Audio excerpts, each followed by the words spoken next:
Praga, 1964. Nikita Khrushchev visita a Antonín Novotny, leal dirigente comunista de Checoslovaquia.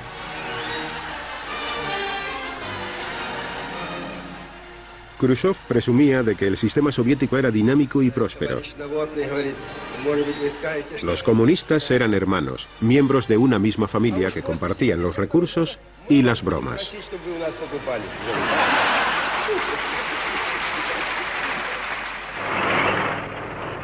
Tan solo 4 años después, la Unión Soviética regresó a Praga, pero esta vez con tanques.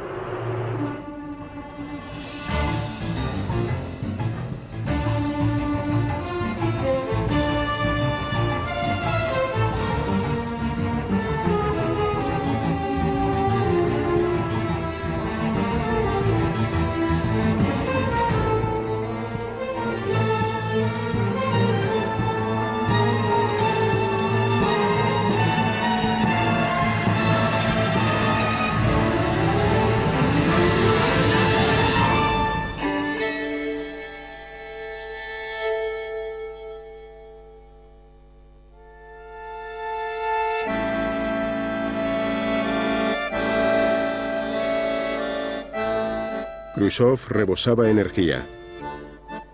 Odiaba la formalidad, actuaba por impulsos y le encantaba pelear.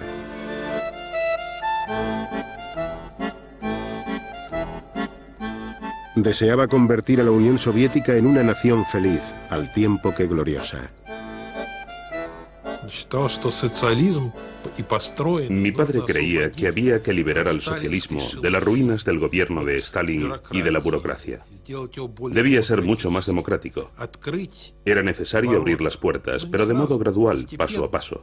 Y es que para él, el socialismo era como el paraíso terrenal. Para mostrar su confianza, Khrushchev dio su consentimiento a la celebración de una exposición estadounidense en Moscú en 1959. Por primera vez, los rusos pudieron tocar y degustar los éxitos de los Estados Unidos. ¿Coca-Cola или Pepsi-Cola? Pepsi-Cola. ¿A Coca-Cola? Some of the women complained sometimes that it smelled like benzene. And men wanted to know if it would make them drunk. No obstante, Khrushchev sabía que la Unión Soviética iba por delante de los Estados Unidos en la carrera espacial. Para Khrushchev, existían pruebas suficientes de que el comunismo no solo era sinónimo de poder, sino también de progreso técnico. La primera generación de cosmonautas soviéticos estaba constituida por Gagarin, Titov y Valentina Tereskova, la primera mujer en el espacio, que se convirtieron de inmediato en héroes nacionales.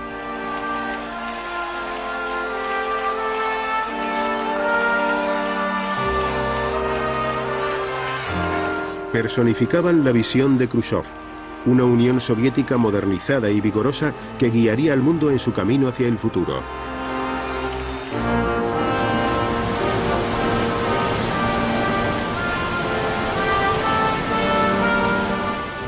Los recursos naturales de la Unión Soviética parecían ilimitados. Khrushchev creía que el pueblo soviético trabajaría mejor si se sentía liberado del miedo y de la pobreza.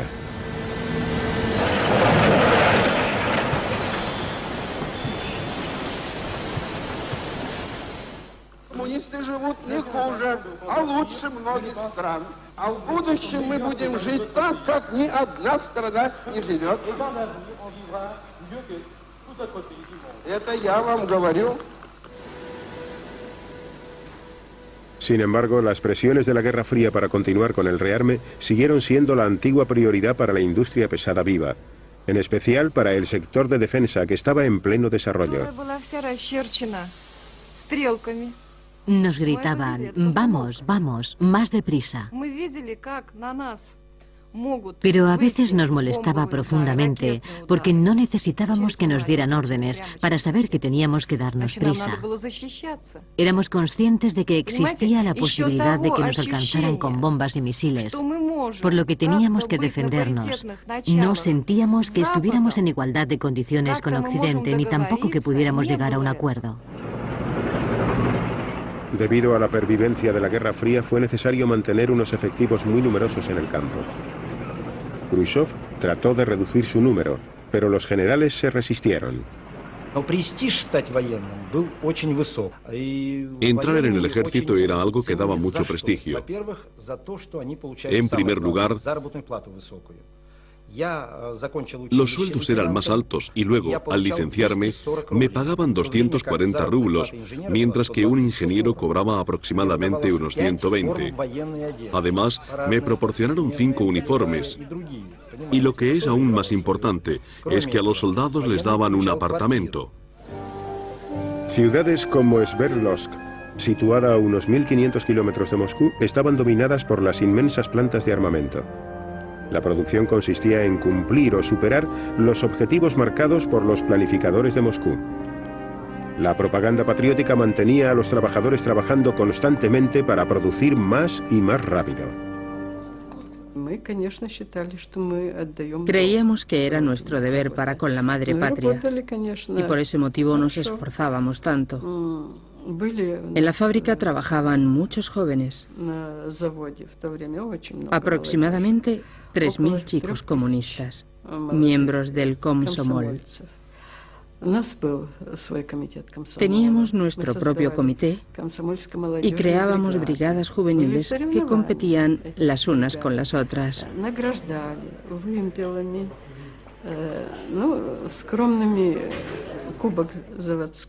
Las mejores brigadas recibían banderines y trofeos como premio a la labor realizada.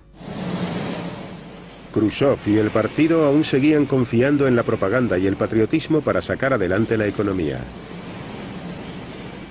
В ответ на провокации американской военщины мы, металлурги, будем трудиться еще лучше. И пусть каждая сверхплановая тонна нашего уральского металла укрепляет могущество нашей Родины. Con todo el asunto de la Guerra Fría, la gente nos perdonó muchas cosas. Occidente no solo nos perjudicó, también nos ayudó, porque al asustarnos, nos estaban haciendo el juego. Podíamos decirle al pueblo, tendréis que apretaros el cinturón y ser pacientes. Debemos esperar una vida mejor y estar preparados para lo peor. Y eso era lo que hacíamos. Teníamos un país inmenso, con recursos inagotables en el que todo el mundo trabajaba. Entonces, ¿por qué íbamos tan mal vestidos con lo primero que caía en nuestras manos? ¿Y por qué comíamos lo que había y no lo que queríamos? La explicación era muy simple. El tío Sam y los imperialistas están construyendo una bomba atómica, de modo que nosotros tenemos que construir 2 si queremos asustarles. Y en caso de que ellos fabriquen 2, nosotros tendríamos que fabricar 4.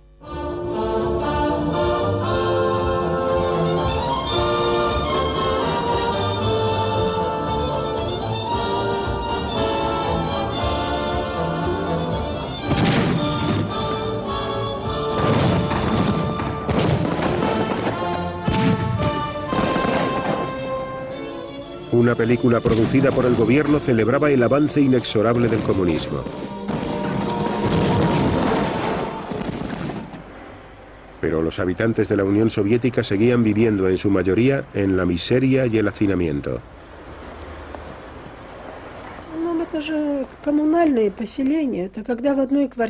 Casi todos nosotros vivíamos en pisos comunales.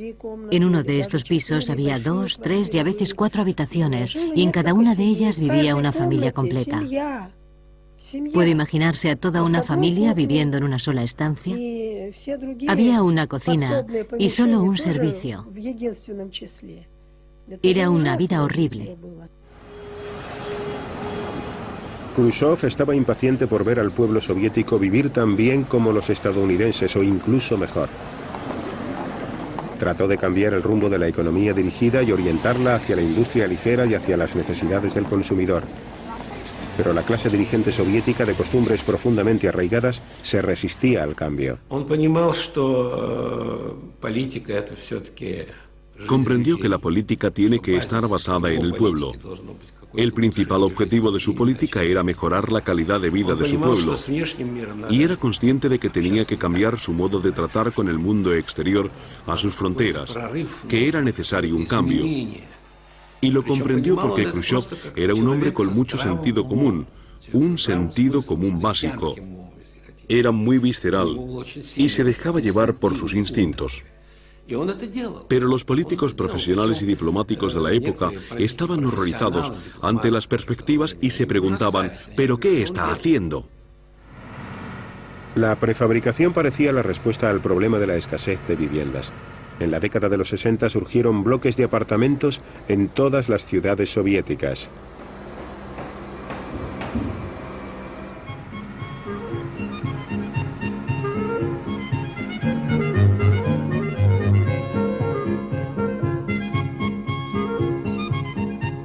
Para millones de rusos esta era la oportunidad de empezar una nueva vida.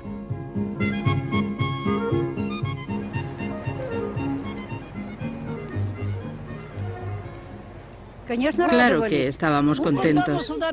Esperábamos esos apartamentos como el que espera a que el pastel salga del horno. Estábamos hartos de vivir con otras familias. Cuando nos mudamos nos pareció un paraíso. Vivimos aquí desde entonces y está muy bien. Las condiciones de vida mejoraron, pero aún escaseaban los productos en las tiendas. Andábamos bastante mal de dinero. Desde luego no se puede decir que nadáramos en la abundancia.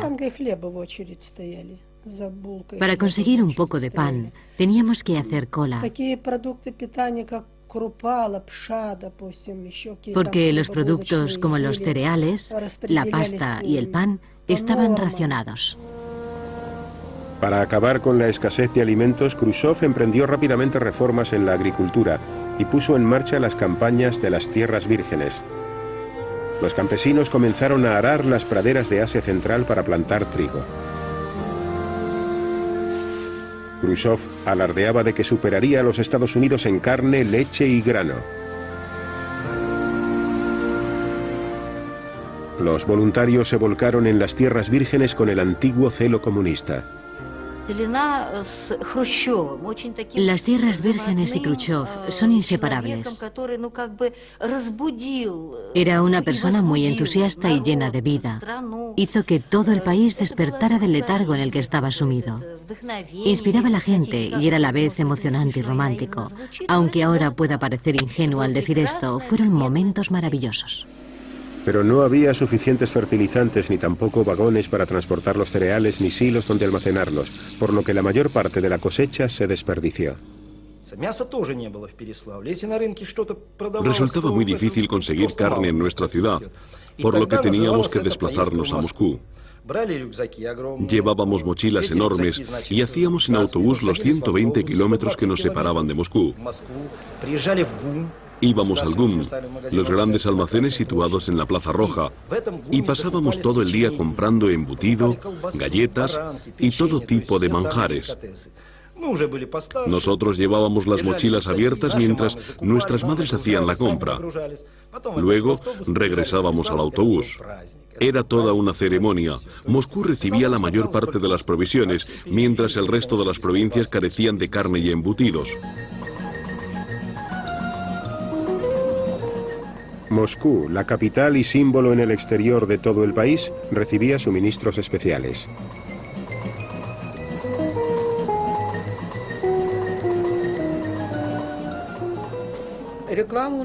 No teníamos publicidad. Simplemente nos fijábamos en lo que llevaban los demás. Tratábamos de estar al día en lo referente a la moda. Por lo general, solo comprábamos ropa y calzado caros, pero siempre intentábamos que fueran artículos modernos. Queríamos tener buen aspecto y no parecer anticuados.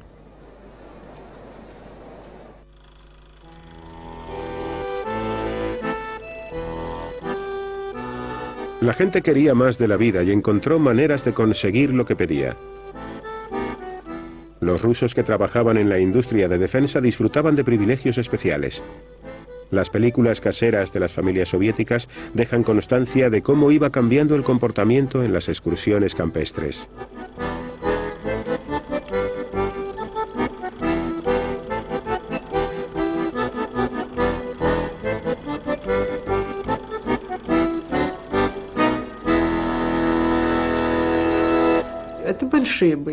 Solíamos ser grupos muy numerosos, de unas 40 personas.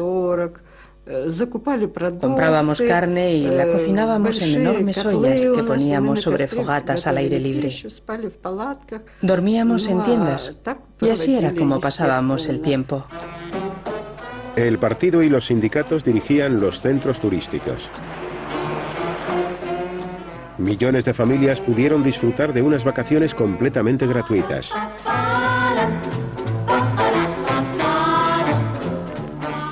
Las películas oficiales mostraban al mundo una nueva imagen de los hombres y mujeres soviéticos modernos. El estilo de vida occidental resultaba muy atractivo.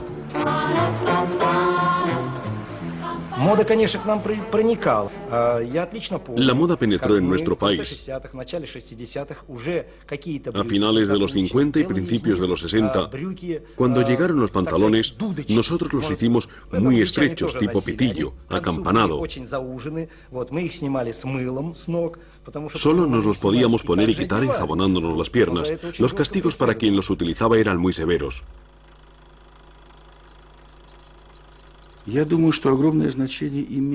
Creo que esta guerra de los pantalones revistió una gran importancia. De repente, la gente comenzó a permitirse cosas que no habían podido tener durante las décadas de poder soviético.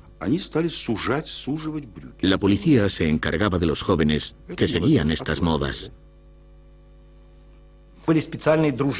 Había unos guardias que pertenecían a patrullas especiales y que se distinguían por sus brazaletes rojos.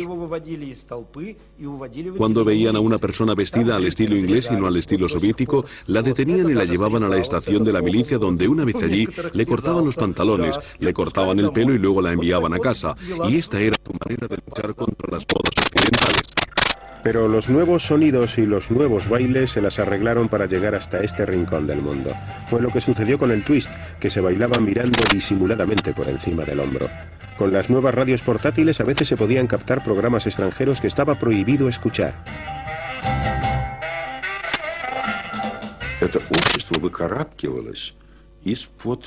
La sociedad estaba intentando librarse del peso del totalitarismo. Aquí resultaba imposible conseguir un disco. Y tampoco era solución grabarlo de la radio, porque estaba intervenida.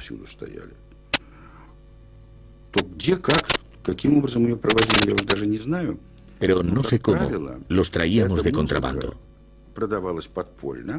Las copias estaban hechas en las placas de rayos X y se vendían de manera ilegal. Era música en rayos X y sonaba sobre los huesos de nuestros familiares. Solíamos desplazarnos de un extremo a otro de la ciudad y pagábamos cantidades exorbitantes.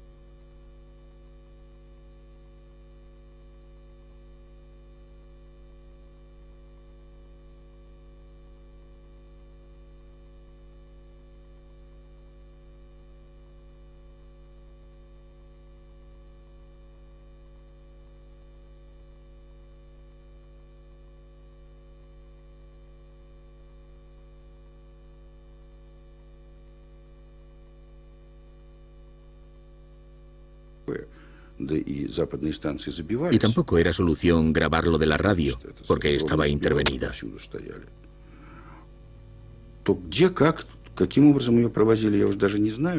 Pero no sé cómo, los traíamos de contrabando. Las copias estaban hechas en las placas de rayos X y se vendían de manera ilegal. Era música en rayos X y sonaba sobre los huesos de nuestros familiares. Solíamos desplazarnos de un extremo a otro de la ciudad y pagábamos cantidades exorbitantes por ellos. Cada disco costaba 1 rublo y en aquella época eso era mucho dinero. Para conseguirlo, me saltaba el almuerzo en la escuela durante una semana, incluso 2. Muchos de nosotros ahorrábamos el dinero juntos y comprábamos un disco en común. Y enseguida lo poníamos para escuchar el rock and roll y a Elvis Presley. Era todo un logro. Pero la mayor parte de los ciudadanos rusos de a pie solo recibían lo que el Estado aprobaba.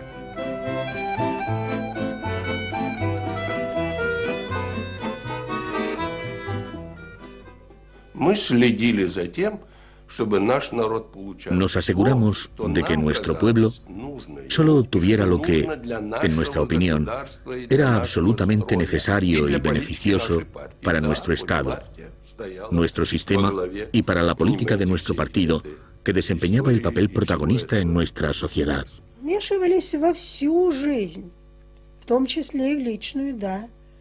Intervenían en todos los ámbitos de nuestra vida.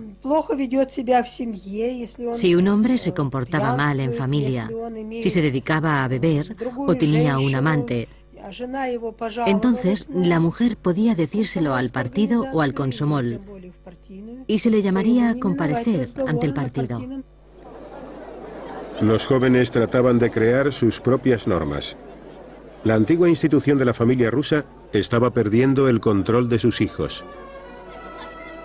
Los movimientos de las juventudes comunistas trataban en vano de preservar los valores morales tradicionales. No estaba muy bien visto entre nosotros tener relaciones sexuales antes del matrimonio.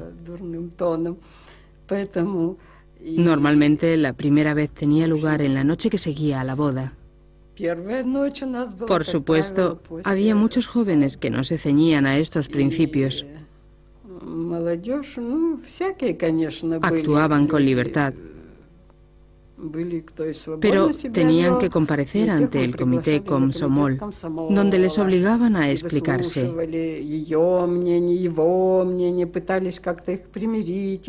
Nosotros intentamos arreglar sus conflictos emocionales e indicarles el camino que debían seguir.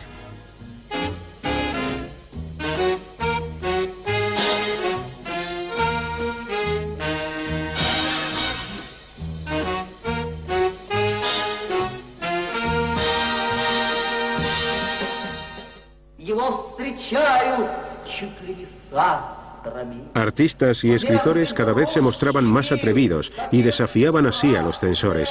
Los jóvenes se agolpaban para escuchar nuevas voces que hablaban desde el corazón. I become popular nationally, not as a political poet, as a poet of love. Alcancé la popularidad a escala nacional, no como poeta político, sino como poeta del amor. Durante todos los años de Guerra Fría, que siguieron a 1945, muchos poetas ni siquiera tocaron la poesía amorosa. No utilizaban la primera persona del singular, sino la primera del plural.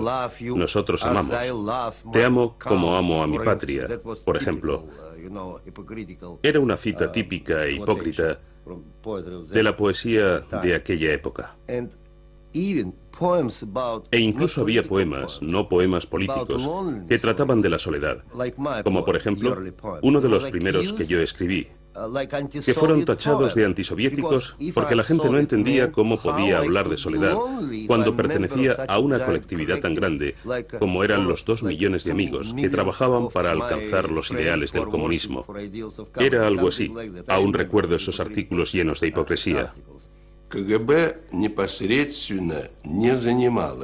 La KGB no se enfrentó directamente con los artistas y escritores.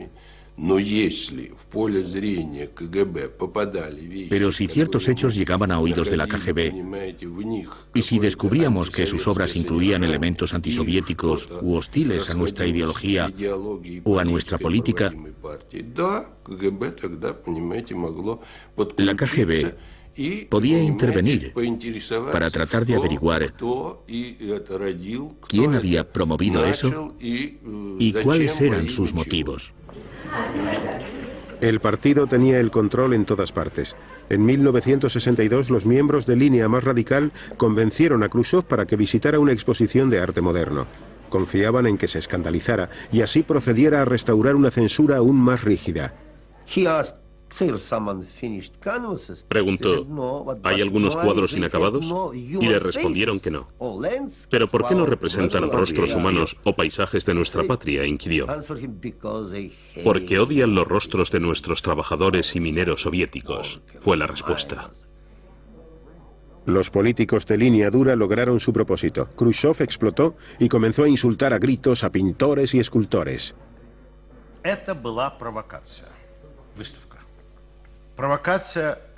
La exposición era una provocación en toda regla. Fue como uno de esos movimientos de ajedrez en los que se persiguen varios objetivos a un tiempo. Habían tendido una trampa a todos los intelectuales, entre los que por supuesto me incluía yo, porque había ganado muchísimos concursos. El otro fin que se pretendía era provocar a Khrushchev para que volviera a la represión. El arte vanguardista no le gustaba y tampoco lo entendía. Le gustaba la ópera, la música clásica, la música folclórica y el arte realista en el que uno podía ver un bosque y saber qué era eso, un bosque. Los ideólogos le dijeron que era muy prudente al declarar que no entendía este arte, porque tras él se estaba infiltrando en nuestra sociedad pura la ideología burguesa. Y todo esto podía acabar muy mal.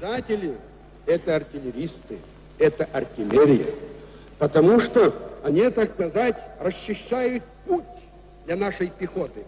Образно говоря, прочищают мозги тому, кому следует.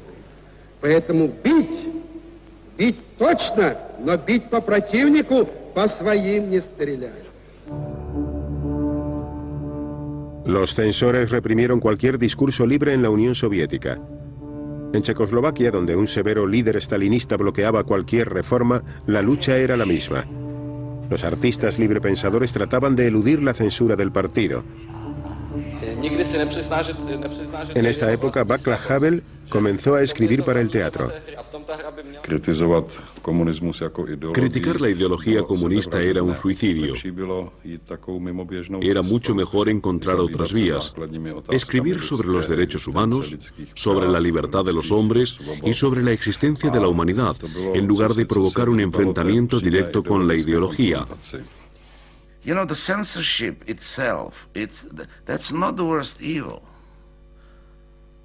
El mal mayor no es la censura en sí misma, sino el producto de la censura, puesto que ésta lo tergiversa todo y destruye mi carácter, porque me obliga a pensar otra cosa y a decir otra cosa.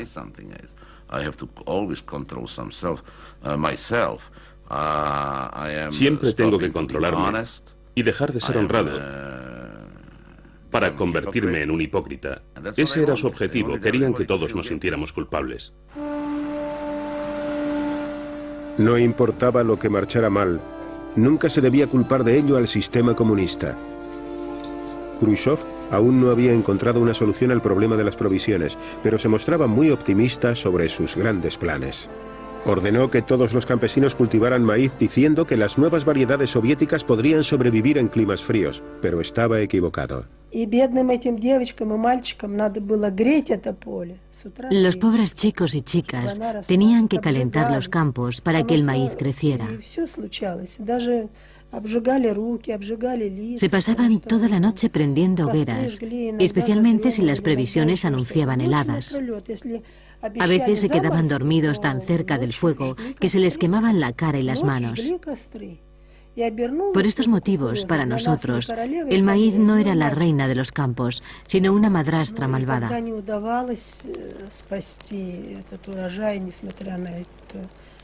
A pesar de los esfuerzos, las cosechas se perdieron. Ante semejante desgracia, los muchachos pusieron al mal tiempo buena cara, pero las niñas no pudieron evitar llorar amargamente, porque toda la cosecha se había perdido. En 1963 las cosechas no fueron buenas. El pan escaseaba y se volvió a poner en marcha el sistema de racionamiento. Había que importar el trigo de Occidente. Хлеб всегда был, понимаете, это было всегда. И вдруг его не стало, благодаря вот его этим, ну... Al menos hasta entonces siempre habíamos tenido pan. Единственное, что только дома, потому что... Pero cuando gracias a él nos quedamos sin este alimento, todos maldijimos a Khrushchev, aunque solo en privado. En público teníamos que callar, pero en casa, incluso mi padre, que era comunista, solía jurar y maldecir a Khrushchev, porque nos había hecho la vida mucho más difícil. Khrushchev estaba agotando la paciencia del pueblo soviético, tanto de los funcionarios como de los ciudadanos de a pie. Sus grandes proyectos habían resultado un completo desastre. La energía bulliciosa y campechana de Khrushchev divertía a Occidente, pero sorprendía en grado sumo a los rusos, que le encontraban ridículo e irresponsable. En el conflicto cubano, Khrushchev se equivocó de nuevo, y su error casi le cuesta a la Unión Soviética una guerra nuclear.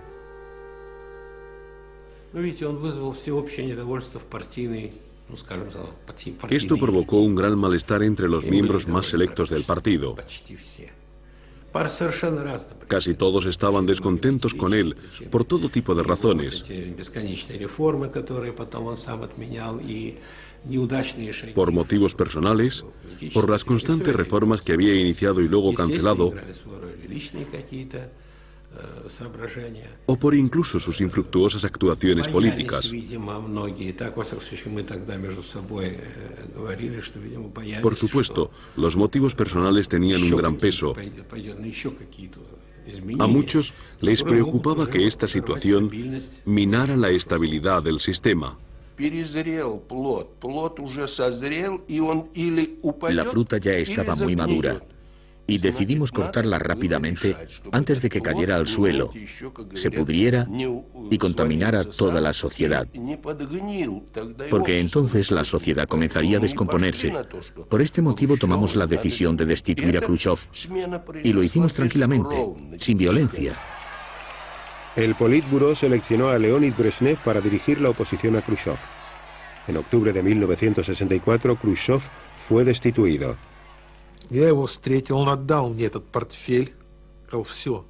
Me reuní con él, me entregó su maletín y nunca volvió a tocarlo.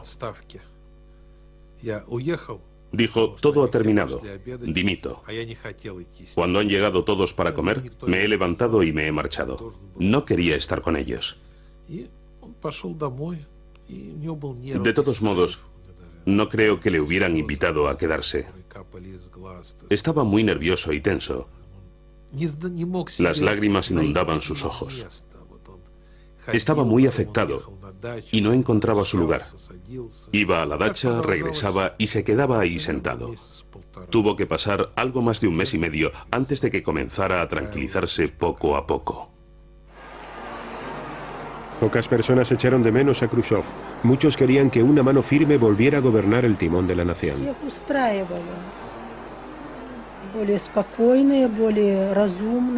Todos estaban satisfechos con la postura prudente y más sensata adoptada por los nuevos dirigentes y en concreto por Brezhnev.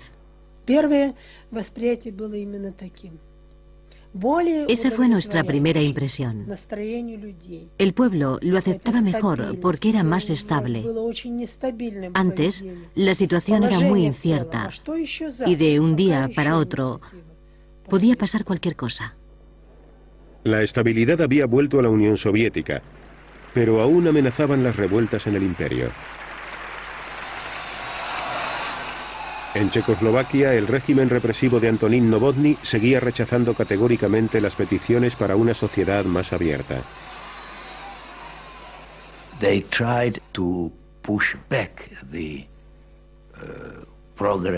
Trataron de contener el avance de la libertad, pero no tuvieron éxito. Nosotros avanzábamos 2 pasos y ellos nos hacían retroceder 1, pero siempre ganábamos algo de terreno. En febrero de 1968, los reformadores checoslovacos empezaron a hacerse con el poder. Brezhnev se desplazó a Praga para evaluar al nuevo dirigente, Alexander Dubček. Brezhnev tuvo que admitir que ciertos cambios eran inevitables. Alexander Dubček parecía un comunista leal que solo modificaría los aspectos necesarios. En marzo de 1968, Dubček y el nuevo presidente Ludvík Svoboda subieron al poder, pero sus reformas ya estaban escandalizando al resto del mundo comunista. Los reformadores confiaban en poder poner al día el comunismo. El partido seguiría al mando, pero con el consentimiento del pueblo, no por la fuerza. Habría libertad de expresión y de prensa y también libertad para viajar y organizar eventos. Se pondría en marcha una especie de economía de mercado. El proyecto de Dubček fue definido como socialismo de rostro humano. Uno de los primeros cambios que realizó consistía en poner fin a la censura. De repente en los periódicos empezaron a publicarse grandes verdades que revelaban los crímenes que Stalin cometió en Checoslovaquia. Por todas partes, la multitud se congregaba nerviosa para debatir sus opiniones al respecto.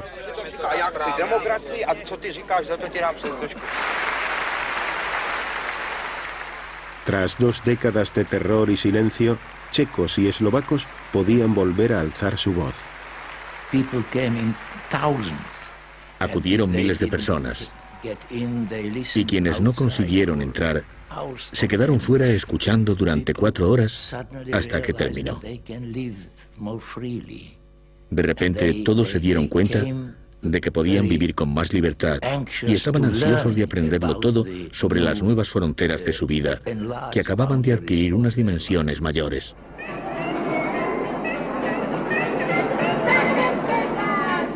Checoslovaquia recibió toda una avalancha de visitantes y de estilos de vida occidentales. En este día de la liberación se respiraba un ambiente de felicidad completa. La confianza mutua entre el pueblo y sus dirigentes crecía. ¿Pero conseguirían reformar el comunismo? Por un lado, querían preservar el comunismo y el socialismo, como lo llamaban ellos. Pero por el otro, querían darle un rostro más humano. Y para ello tendrían que levantar un poco la mano. Se podría decir que su mano era como la tapa que cubre una olla. Esperaban que al levantarla un poco, la presión del interior no la hiciera saltar por los aires, y de ocurrir esto, confiaban en poder controlar la situación. Resultaba divertido. En la década de los 50, y por esa época, todo el mundo miraba tras de sí para ver si alguien le seguía.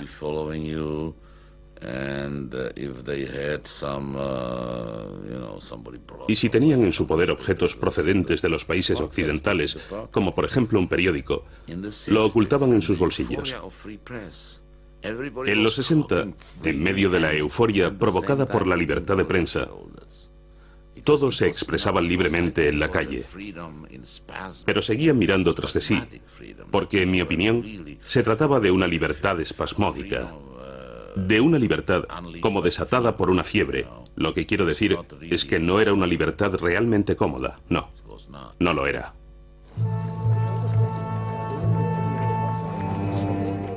En mayo, un adusto primer ministro soviético, Alexander Kosygin, visitó a los checos. El disgusto que causaban a los soviéticos las reformas de Dubček se transformó en horror. Moscú temía que el Partido Comunista pudiera perder el poder. Y lo que era aún peor, Dubček podía modificar los bandos de la Guerra Fría. Tan solo unos pocos comunistas de línea dura compartían las ideas del Kremlin.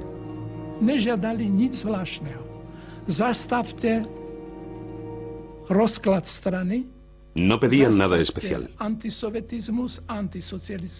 Tan solo que se pusiera freno a la desintegración del partido, a las actividades anticomunistas y a la propaganda antisocialista.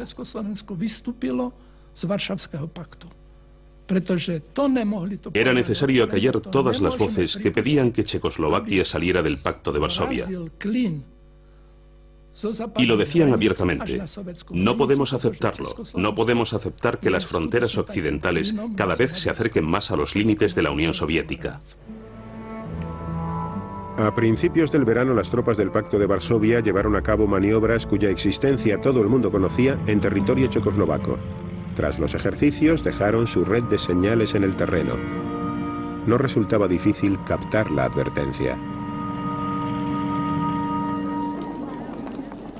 Las amenazas de Moscú y del Pacto de Varsovia no consiguieron que Dubček cediera. En julio, Brezhnev, Kosygin y el Politburó al completo llegaron desde Moscú con nuevas exigencias.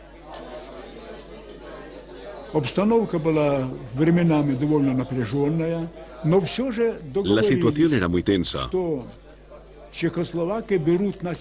Conseguimos llegar a un acuerdo en virtud del cual los checoslovacos pondrían en marcha ellos mismos una serie de medidas cruciales para restaurar el orden.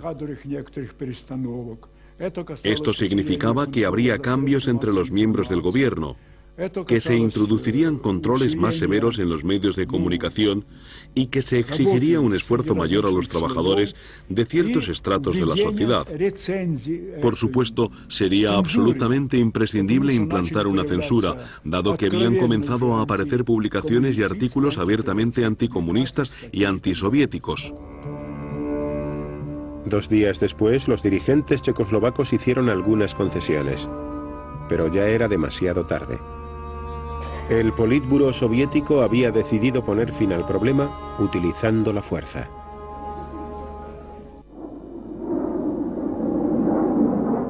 La noche del 21 de agosto, paracaidistas soviéticos tomaron el aeropuerto de Praga. Los ejércitos de la Unión Soviética y del Pacto de Varsovia irrumpieron en territorio checoslovaco.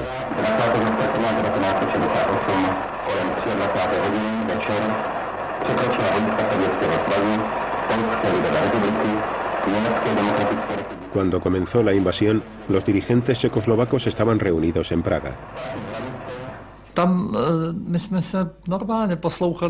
Oímos los aviones por encima de nuestras cabezas. Dubček estaba esperando recibir un mensaje telefónico, pero en su lugar se abrió la puerta de repente y entraron en la estancia paracaidistas armados con kalashnikovs. Se situaron detrás de nosotros y el comandante dijo que se iban a encargar de protegernos en nombre de las fuerzas del Pacto de Varsovia. Lo que ocurrió después nos demostró que éramos sus prisioneros. Antes de que los detuvieran, los dirigentes del partido se las arreglaron para condenar la invasión. Por la mañana, los tanques soviéticos tomaron el centro de Praga.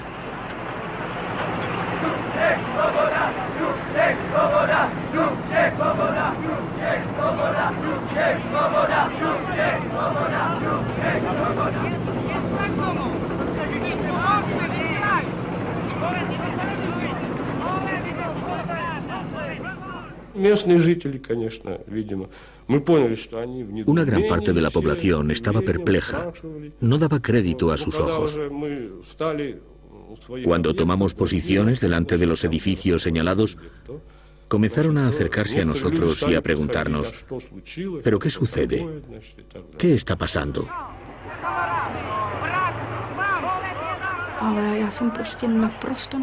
Entraron a hurtadillas, como ladrones, y trataron de hacernos creer que querían ayudarnos. De modo que fuimos a hablar con ellos, nos subimos a los tanques y les dijimos que regresaran a su casa, que se habían equivocado de camino o que no les habían enviado al lugar correcto. Estaban realmente sorprendidos y no entendían nada de lo que tratábamos de decirles.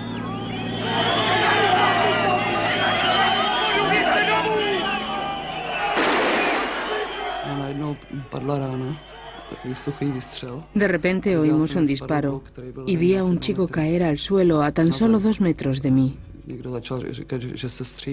El vehículo acorazado comenzó a avanzar y la gente se hizo a un lado de la calle. Pero éramos demasiados para esas calles tan estrechas. Yo estaba casi en medio. No podía retroceder. Y el vehículo me golpeó al pasar. No pude hacer nada, chocó contra mi pierna, con la rueda delantera.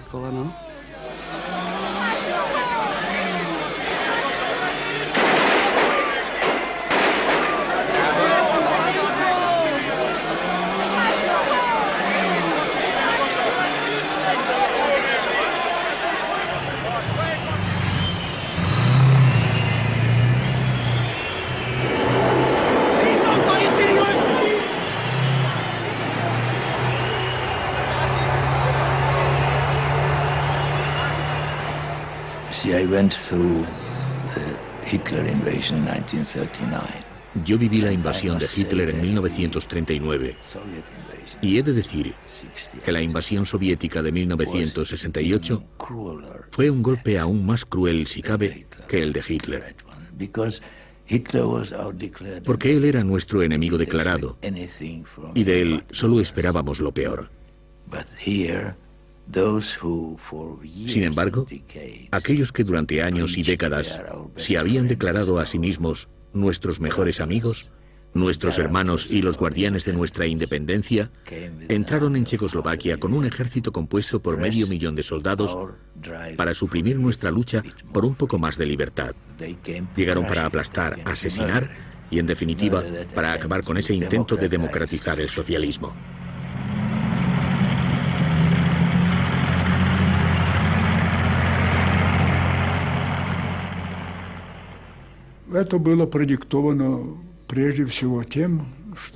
El principal motivo que nos empujó a tomar esta decisión fue la necesidad de preservar el equilibrio del poder en las relaciones entre Oriente y Occidente.